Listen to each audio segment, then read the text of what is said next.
Tisto, kar je na nek način dobro pri vsem tem rezanju stroškov, s katerim se ukvarjamo, je, da se dosti več pogovarjamo, da se dosti več srečujemo, da izmenjamo dosti več misli o tem, kaj je pa, bom rekel, slabo, kaj je pa neoptimalno.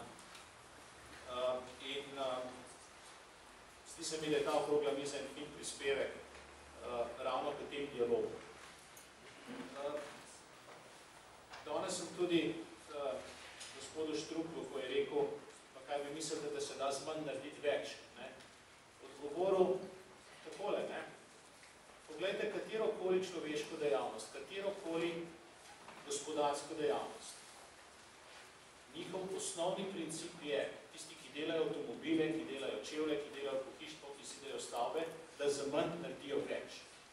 Primerjajmo, koliko časa je treba delati danes za avto, koliko časa je treba delati pred 20 leti, koliko človeškega dela je vključenih v to, da naredijo nek računalnik danes, koliko je to pred 10 leti in tako naprej. Skratka, produktivnost se čisto povsod zelo, zelo hitro povečuje in nič ni skregano s pametjo, da narediš za manj več. Vsa podjetja zmanjšujejo stroške in na ta način skratka se optimizirajo.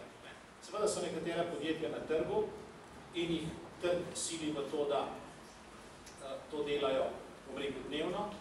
In seveda so nekateri sektori, ki niso na trgu, ki imajo monopol, kjer se to ne dogaja. In tam mora biti pa seveda država, zakonodajalec, regulator, tisti, ki za to skrbi. Ampak ni to moj osnovni poudarek. Moj osnovni poudarek je, ali je tisto več, sploh pravo vprašanje. Ali je problem v tem, da imamo premalo nečesa povezanega z visokim šolstvom in znanostjo tukaj v Sloveniji. Ali imamo, recimo, premalo znanstvenih članov. Vprašanje, a je treba več denarja, zato bomo napisali več znanstvenih članov. Vprašanje, ali želimo, da bi več mladih ljudi študiralo. V resoluciji, v veljavni resoluciji si želimo, da bi študiralo 75% populacije. 75% Slovencev tako brihtnih, da bo študiralo. Samo 25% Švicarjev je tako brihtnih, da študira. Skratka, več mogoče ni prava beseda. Pravo vprašanje je, ali se da za manj delati bolje, kvalitetneje, učinkoviteje.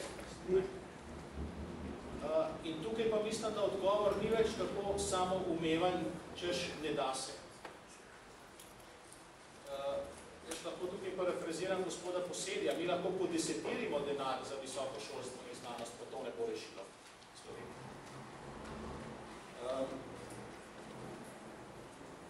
Mi se moramo več ukvarjati s tem, pravzaprav kaj delamo, kakšna je kvaliteta tega outputa. Tukaj so številke, ki nam niso v ponos. Slovensko gospodarstvo drugo najmanj zadovoljno v Evropi z diplomati slovenskih univerz.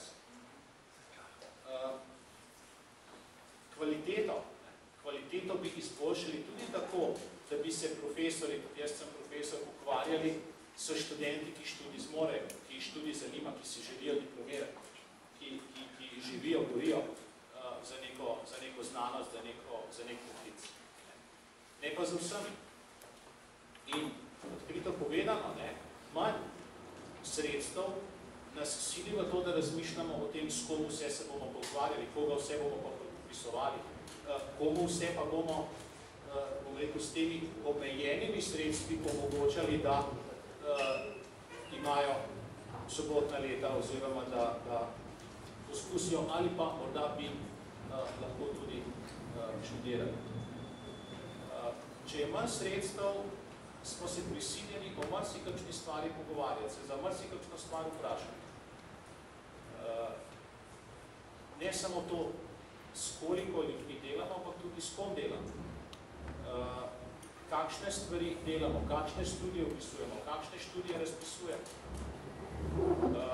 Danes je, bom rekel, en obrat v smislu tega, kaj je smiselno učiti skozi celotno vertikalo, skozi celoten izobraževalni sistem. Včasih je potreba ljudi naučiti nekih osnovnih veščin, podatkov, znanj in tako naprej. Danes podatek je enostavno najti na internetu, cel kup stvari, ki jih je bilo včasih težko, ne vem, izpeljevati vse mogoče inženirske formule in tako naprej, vrneš v matematiko in ti verjetno pravilno zdribla čez stvari. Znanje izjemno hitro zastareva. Zakaj? Zelo veliko napora vlagati v nekaj, kar bo hitro zastarelo. Kar pomeni, da verjetno je treba na drugačen način učiti bolj temeljne, osnovne, bistvene stvari, ki jih je verjetno po definiciji manj, kar pomeni, da morda rabimo ne tako razdrobljene študijske programe. In nas ta premislek o tem, da je denarja manj, sili k temu, da rečemo, mogoče pa ne rabimo takih specialistov delati v današnjem času. Celo življenje se bodo učili, dajmo jih neke osnove dobro naučiti, potem bodo pa imeli 40-50 let časa, da bodo specializirali, karkoli bodo počeli.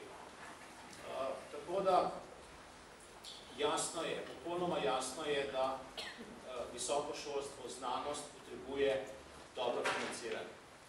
Ni pa edino vprašanje, ki ga lahko v zvezi s tem postavljamo, ali je tega financiranja dovolj. Še bistveno več drugih stvari, ki vplivajo na kakovost, ki vplivajo na kvaliteto, ki vplivajo na output, kot samo denar, kot samo sredstvo. Kot sem rekel čisto na začetku, s tem bom tudi končal. Zdaj, ko se pogovarjamo o tem, kako preživeti to zmanjšanje sredstva, kako prebroditi ta čas, ki bo težek, nam pravzaprav omogoča, da odpiramo razpravo o vseh teh drugih stvareh, ki so na koncu za kakovost študija in ki so na koncu za kakovost neke slovenske intelektualne elite bolj bistveni, kot pa to, koliko denarja vlagamo. In če bo nam uspelo v tem času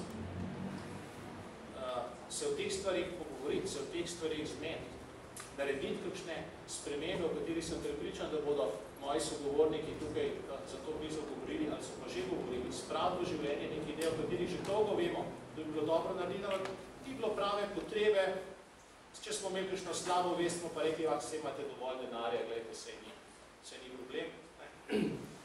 In bomo potem v sistem, ki bo kvalitetnejši, ki bo boljši, ki bo racionalno organiziran, ko bomo v ta sistem pripeljali nazaj tisto sredstva, ki zdajle zginevajo, bomo dobili bistveno boljše efekte, kot če bi samo status quo vzdrževali še nekaj let.